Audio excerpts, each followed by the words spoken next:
Hey everyone, and welcome back to the podcast. Please take a second to rate, follow, or subscribe to the podcast on whatever platform you're listening to. It's a key performance indicator and helps us reach even more people. Now here's what we've got in store for you today. Okay, a procedure is never normal. We knew that, and I think you are on edge a little bit, perhaps subconsciously, because, yeah, of course there's a risk involved, you know that. We'd left her at 8:30 in the morning. We got a phone call just about 11ish in the morning, and it was the surgeon who basically said, you know, there's been some problems, Elaine's not waking up properly. While she was anaesthetised, it became an emergency, which unfortunately was then handled in a way that wasn't appropriate, and she ended up unconscious after the attempted procedure was abandoned. And he said, well, so Elaine's been without oxygen for a significant period of time, and we're looking at her having significant brain damage. At that point, the kind of enormity of it hits me. She was transferred to intensive care, and she died 13 days after the original attempted operation. I basically thought I have to have the conversation with the kids that says she's not going to wake up. And that was the hardest conversation. How do you say that somebody's asleep and is never going to wake up and eventually will die? The Firefighters Podcast is a global podcast seeking to develop, inspire, and motivate the world of the emergency services operators. Through a series of wide-ranging conversations celebrating those within our sector, we seek to encourage and support this incredible group of people. It's brought to you by myself, operational firefighter Pete Wakefield, and I speak with individuals from all walks of life who I sincerely believe can add value to or develop those who have chosen this life path. Please support your emergency services wherever you are in the world, and thank you for listening.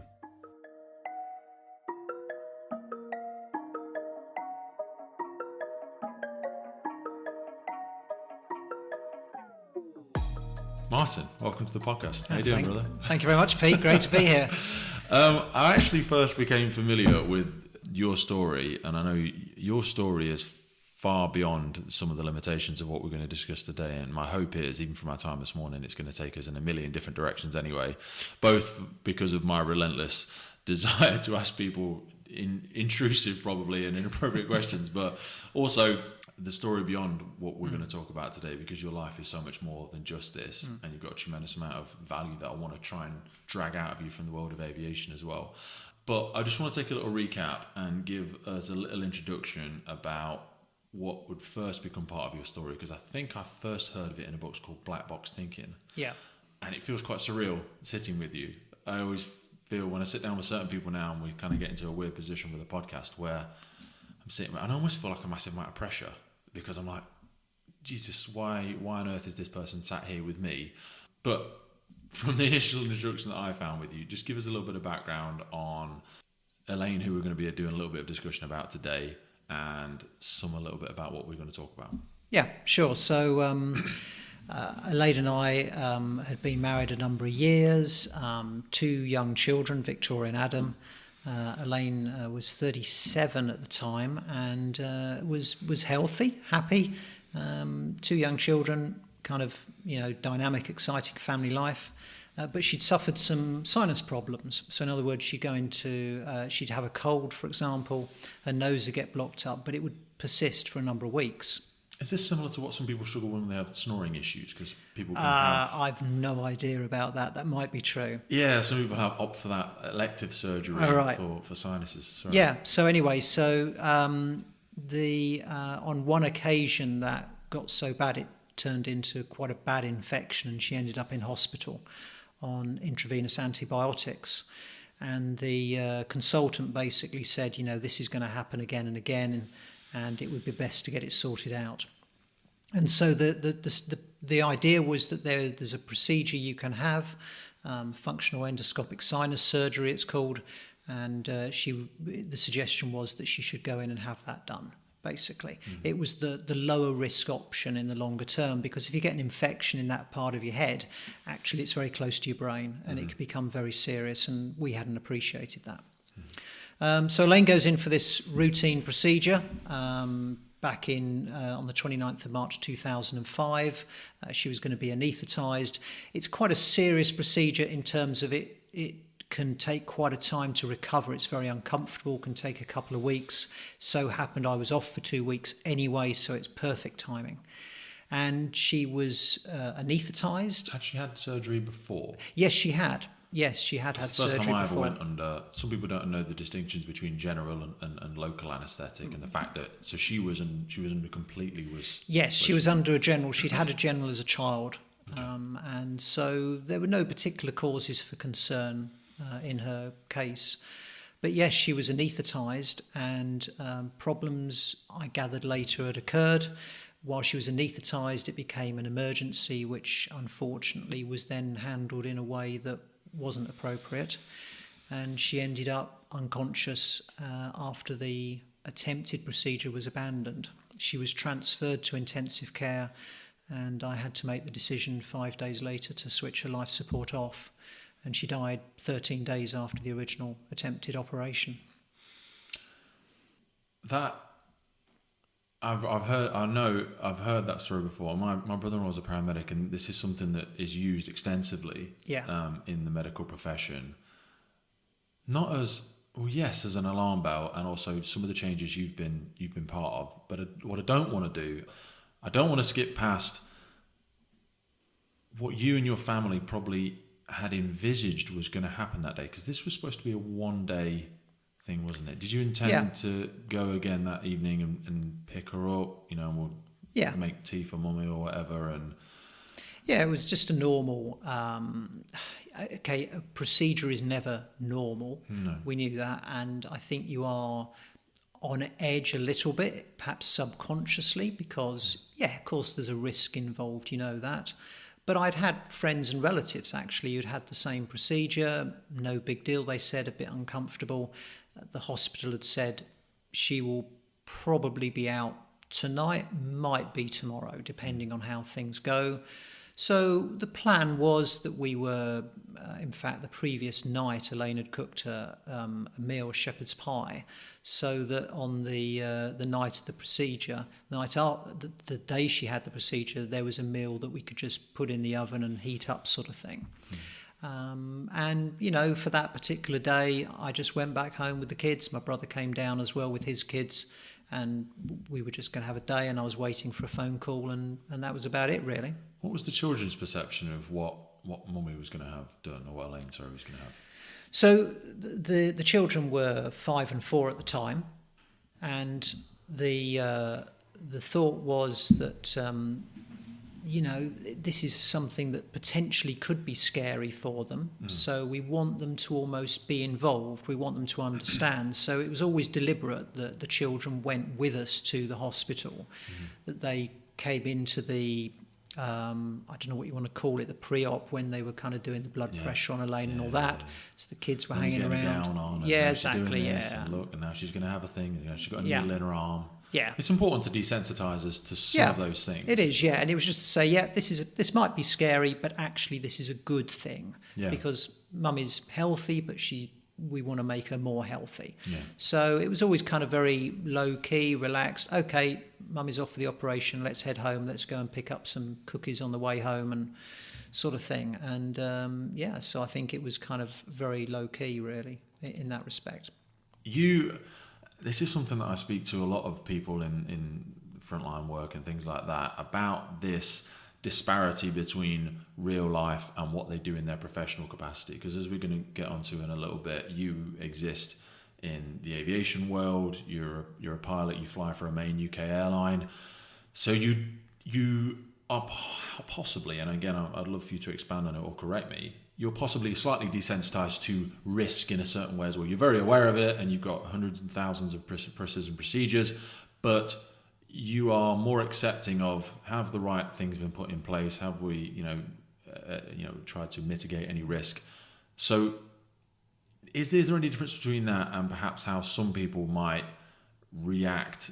And how did you personally react when you first had that phone call that things weren't necessarily as we had hoped they'd been? What was your comprehension of how complicated it was, and what did you think was going to happen when you received the phone call in the afternoon? So I think the first thing to say is, risk is a part of everything we do as a pilot. I'm very aware of that. At work, I professionally risk assess, if you like. I don't mean bits of paper all filled out. I mean actually in my head and with my colleagues, we risk assess whatever we're about to do. We talk about threats, we talk about potential errors and all those sorts of things.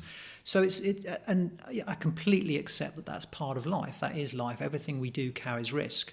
And I think it's very healthy for people to grow up understanding that and being able to make some of their assessments about that. So I suppose I take a fairly objective view about it. That can be difficult for people around you at times, though. Yeah, because I've had, so we call it feedback, even from members of my family about this.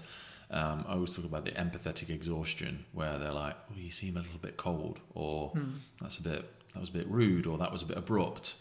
And then for me, it's like, well, I'm controlling the controllables, and I'm respecting that person's professional capability to do that. But it must be very different when it's happening inside the walls of your own family. Yeah, and I think what's interesting is that you asked about the phone calls. So Elaine, we'd left her at 8:30 in the morning. We got a phone call just about 11ish in the morning, and it was the surgeon who basically said, there's been some problems. Elaine's not waking up properly, and there was a pause on the end of the line, and I was, do you want me to come in? And he said, yes, I think you should, yeah. So, but I was like, okay, so not waking up properly. Well, okay, so she clearly is waking up, but just there's some issues, and hey, you've been anaesthetised, you're going to be a bit dopey afterwards anyway, whatever, so no big deal, really. I left the kids with my brother, drove to hospital. And what did you tell the children at that time? Sorry. I just said I'm going in to check on mummy or something like that. I don't remember saying anything, and I'm not sure that they would have picked up on that. 4 and 5 is a very middle ground of starting to get an appreciation of the adult world, but still very, not naive, but the level of awareness would not be appropriate, I suppose. Yeah. So I went into hospital, and I was met by the surgeon and also by the anaesthetist. And the anaesthetist basically said, that when we'd anaesthetised Elaine, her airway had collapsed. That does happen sometimes. We say it collapsed. Sorry. Because so we anaesthetise somebody, it's an aspect of muscle relaxant. They try and sustain their own breathing themselves. I don't know the levels of anaesthesia. I don't know. Probably neither of us do, but I don't know. No, and I don't either. So what he was just trying to explain. How many layers of the person do you switch off? Yes. They want to still breathe on their own, or was she to rely on external breathing? So the plan was she would breathe on her own, although I didn't know that at that time. He didn't need to know either. They wouldn't exactly. do it. Yeah. Her airway collapsed. We had problems getting oxygen to her, and I said. I don't watch, medical programs and casualty and things like that. You can watch the surgery you're going to go and have. Yeah. I don't know if that helps or if it's even right. I don't know. So, but I did know that there's something called a tracheostomy where you can put a cut in somebody's throat. Yeah. And I kind of said, did you think about putting a cut in her throat? And he said, well, the oxygen levels weren't sustained at a low level. They were fluctuating. And the safer option was to let her wake up.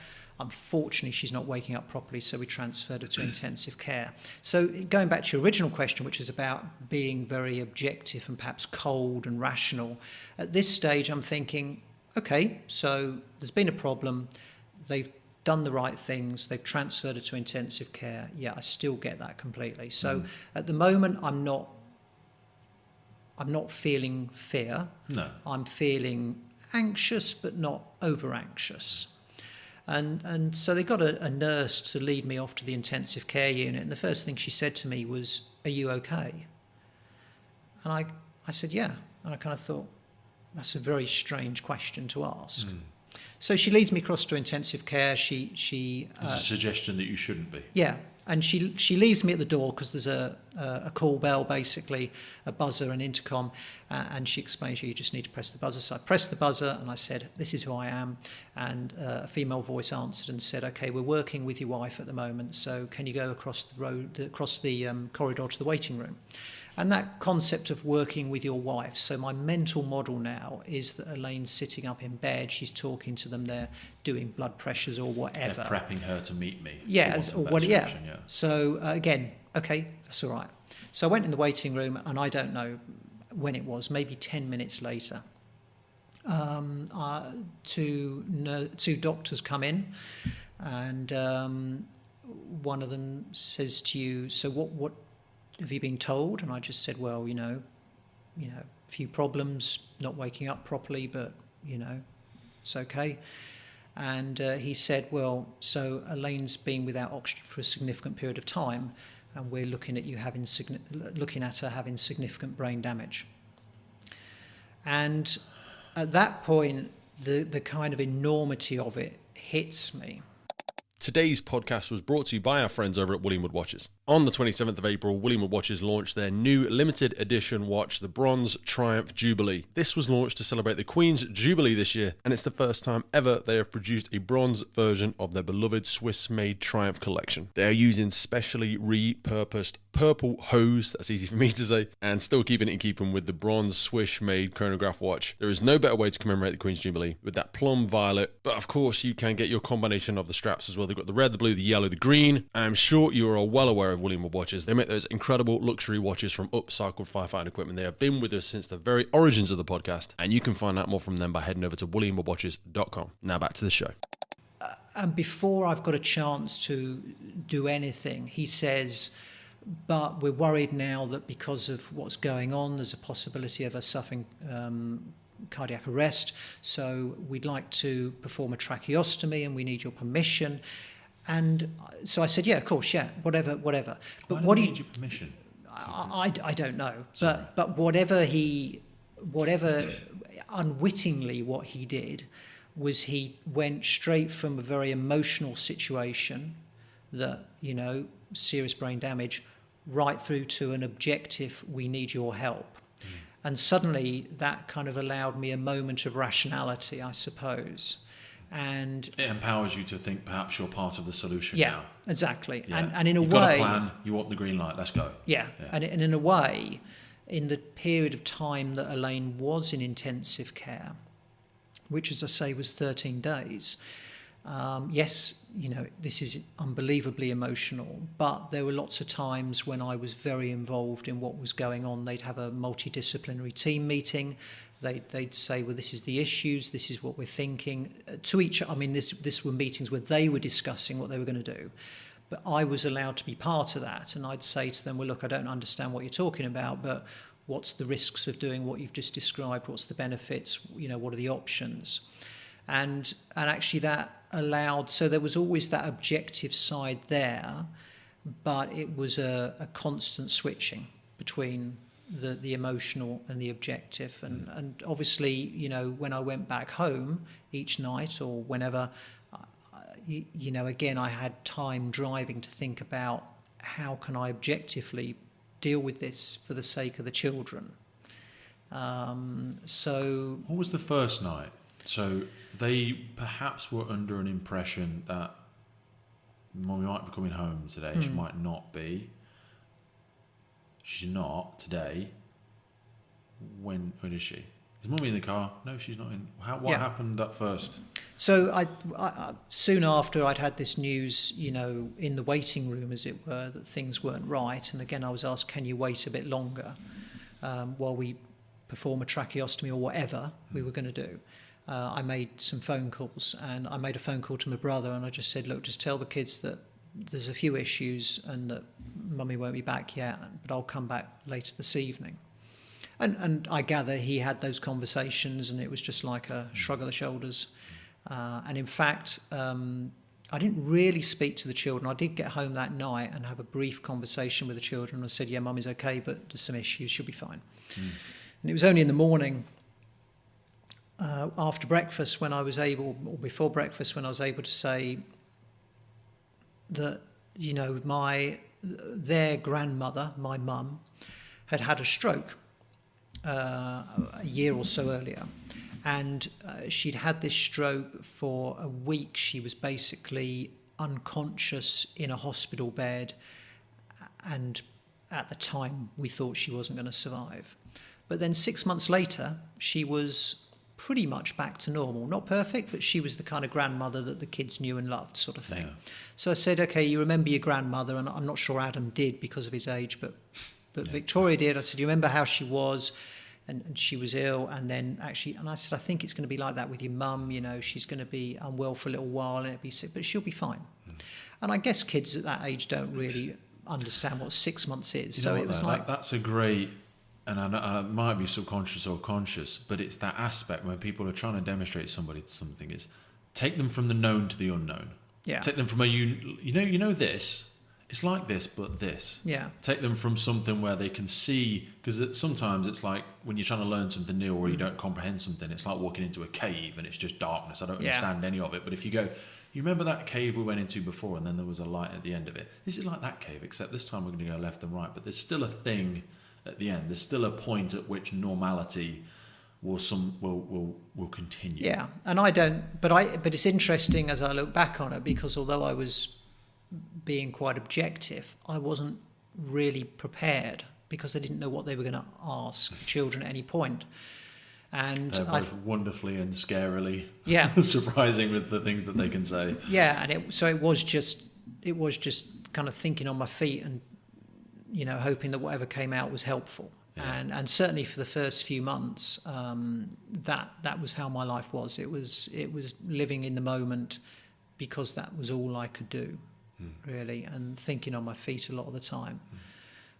So is that like an intensified version of, and again, I apologise for jumping all over the place, but an intensified version of your professional career as well? Because there must be elements, and I'm sure we're going to get into the weeds of the training and stuff that goes on, but knowledge is a dangerous thing sometimes if you are not able to sort of take it in and contextualize it as to what it means in your own reality. And you must have had many instances in the past, nowhere near similar to this perhaps, but you're aware of something, there's a terminology's all off, there's a blip on the radar, or there's a weather front, or there's something that you could see potentially materializing into an issue, but I've got several solutions I'm going to try before I need to make anybody else concerned about it. Again, you may make other people in your inner circle, that which in this case is your brother, in that case maybe cockpit, stewardess, staff, whatever it may be, don't need to let the people on the plane know at this point in time. It's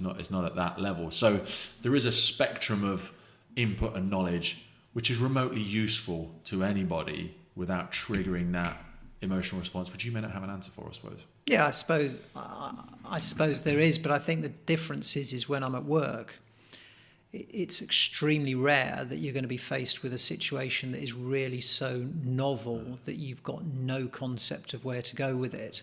You have a much bigger sphere of control in your professional world. Whereas in this case, I was just completely lost most of the time. I had no idea what I was doing, and I'm sure if I look back on that stage in my life, I can think, well, actually I didn't do the right thing there, or I didn't do the right thing here. But I think at the time I worked with what I had, and I took as much advice as I could, but I was swimming in the dark. So as we move through those 13 days, when did the conversation shift from we're making improvements to we're running out of solutions? So the general plan was that Elaine would be kept in a medically induced coma for a few days, because the brain is like any kind of part of the body. If you hit it, it bruises. And it swells basically, and so the danger of the brain being starved of oxygen, which is what had happened in effect, was that the brain swells and it damages itself on the skull. So medically induced coma, the brain is not swelling, and the plan was then to reduce the level of the depth of that coma over time, to allow her to start to become conscious, and hopefully the brain wouldn't swell. That was the plan. Unfortunately, when they started to reduce that sedation, in fact, it became obvious that there had been significant swelling of the brain already, and that in reality this was too late. And I remember, and this would be 3-4 days in, I was shown where they said, would you like to see the brain scan? And obviously, I'm not a medical person, so I don't know what I'm looking at, but I do know from television roughly what a brain should look like. It's that kind of cauliflower shape, if you know what I mean. And it's got some form of structure and form, whereas what we were looking at was like looking at static on a television. It was as if it was just, clearly there was nothing useful there. And I said, I just said to the doctor, I said, so what happens now? And he said, well, in effect, the higher workings of the brain are probably gone, and eventually the brain stem will die, which is the part that controls the breathing and the autonomic stuff. And the anticipation was she would die naturally within a matter of hours, and she didn't. And that following morning, one of the doctors came to me and just said, has anybody spoken to you about, maybe switching her life support off? And I said, no, but that's what she would want. 100%.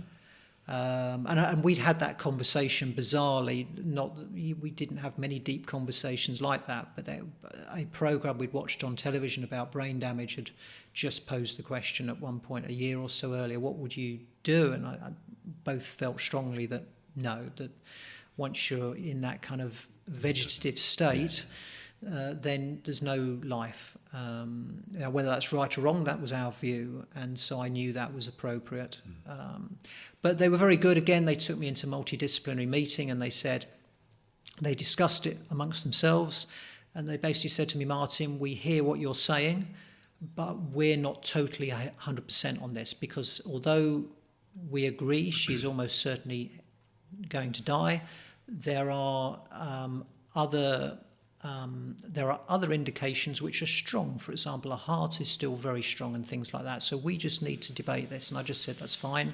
Just take your time. Let's make sure this is right. And it that's took where I suppose it's the Hippocratic Oath comes into play, isn't it? Where if there is any indication we can sustain some form of quality of life, and that's a very wide spectrum, we have a professional obligation to do so.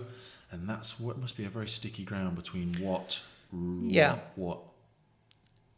your moral compass suggests you think you should do versus what they are professionally obliged to do. Yeah, and I don't know is the answer. And in a way it was kind of irrelevant. I just wanted to, if they said to me, no, Martin, we're not happy, then I would have said, okay.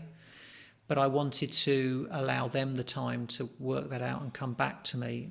And it took a couple of days before I got a phone call from the head of the intensive care unit, and he said, yeah, we're happy to grant your wish now.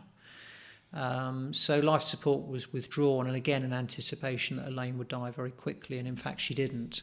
And heart and other vital functions remained strong for a number of days. But certainly, I say now, yes, she lived for 13 days after the operation. But at the time, we had no idea. And I remember a phone call one evening from a friend of mine.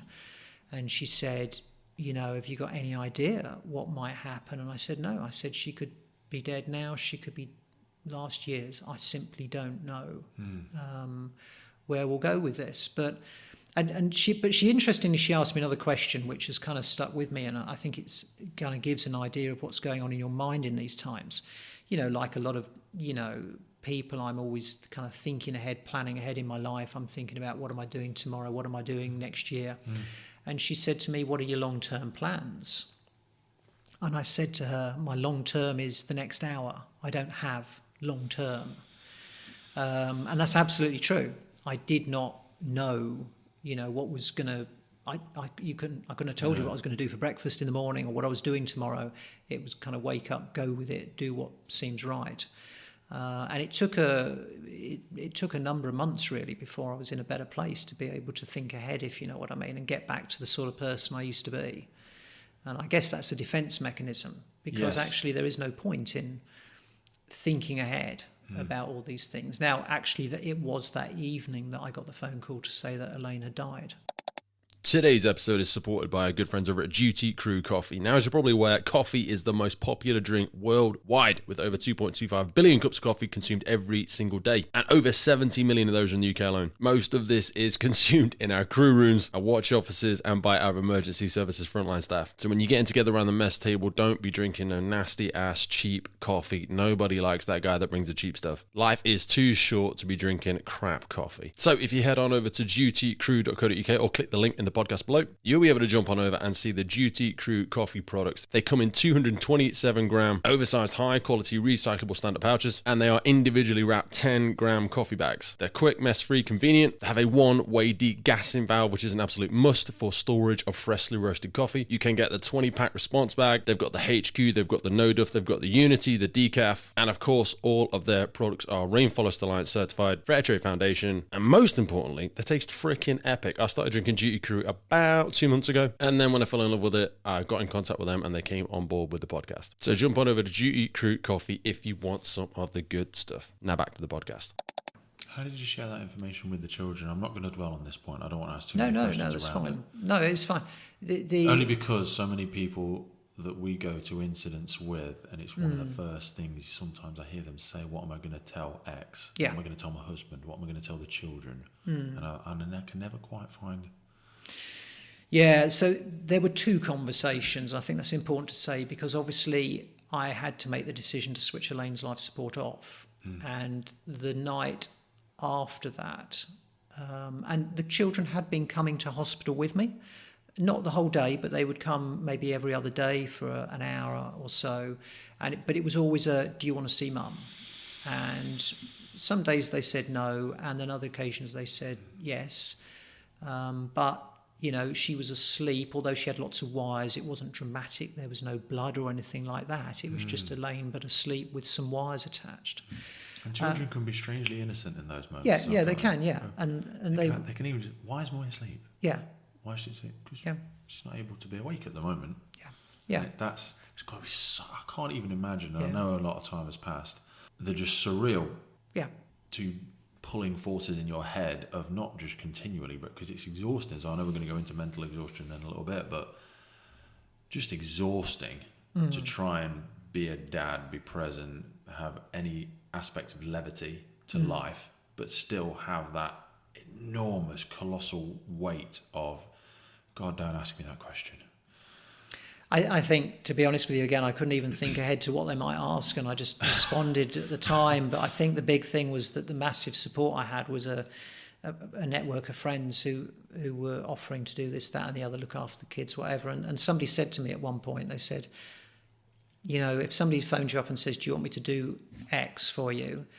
Don't think about it, just say yes. Because they want to help, and actually it's something less for you to think about. So that was a massive Allows help. people to feel like they've got some significance, like I'm part of the solution in some way or another. But it takes a lot of humility to allow people to do that as well, because some people are very proud and they suffer far more than they should. Yeah. But going back to the original question, which was about the conversation, so when Elaine's life support was switched off the next morning, I basically thought I have to have the conversation with the kids that says she's not going to wake up. And that was the hardest conversation.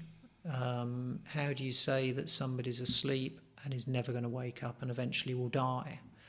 And this sounds a really strange thing to say, but we'd had a pet cat that had died a couple of years previous. And I said, you know, you remember our cat who died, and you know we buried him and we never saw him again. And I basically said, well, that's what death means. That's what's going to eventually happen to your mum. And that was just a terrible conversation. And so when Elaine did die, again the next morning I had to have the conversation. And although you'd think it would be easier on me and easier on the children, it was just as terrible. And again, it's interesting because I was told a number of times, and you've already alluded to it, I think that children don't tend to understand. I think they understand more than people realise. And I think having had the experience of the pet cat, they had some sense in a way. Although even 2 to 3 months after Elaine had died, there was still this element of, it was never said, but it was almost that feeling of, okay, joke's over, where is she, sort of thing. It was that, this can't be real. Well, people, like we've said, you know, I mean, and I know I've guiltily asked the question, you know, what did you say, blah, blah, what did you say? But like you said, a very small percentage of what we communicate is verbal. So they're not, well, no, people don't say they're stupid, but they're not stupid. They pick up on all of these subconscious non-verbal cues, your mood, your intonation, those changes in your behavior. And then, like you said, death is, it comes in loads of stages, and also the stages don't move sequentially. You can jump around them, and there's so many anchors in life. You open the kitchen drawer and, oh, Jesus, Mom, yeah.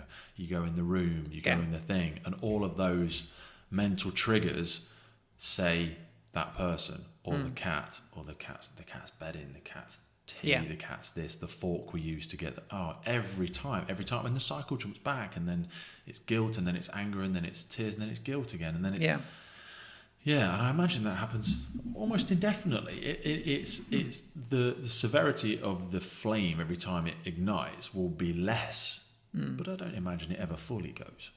Yeah, I think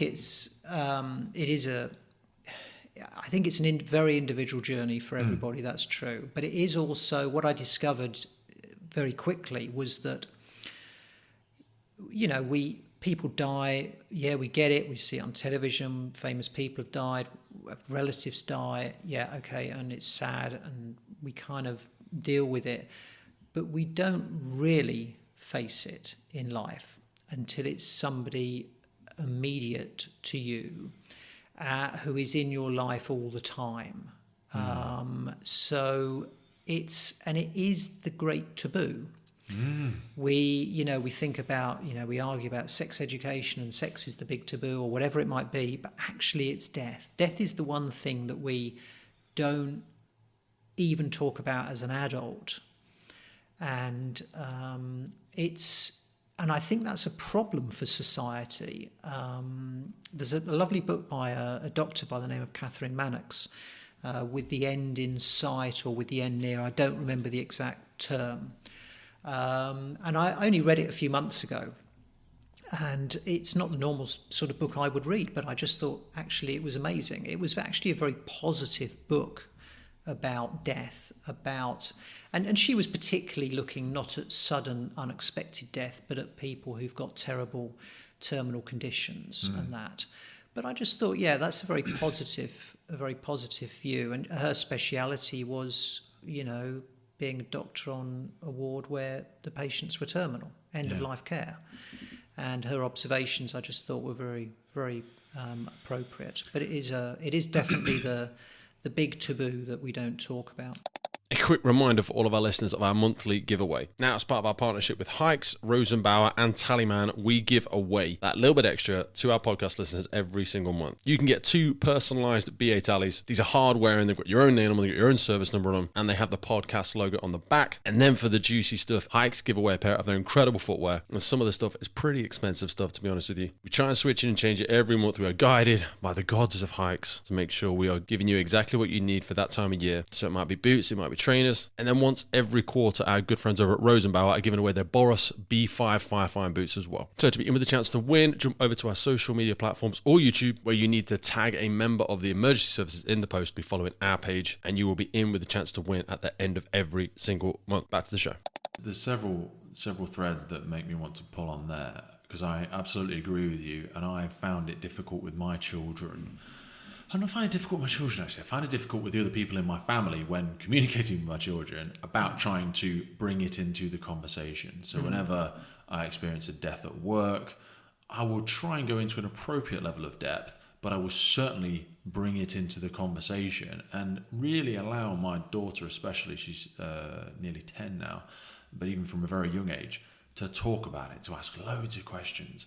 And with grandparents especially, and again, it's probably more of a generational shift, although I think it's still prevalent in the society, as you said, is that we tend to vilify it. We look at it as it's an unfortunate thing, but it's also a very natural thing.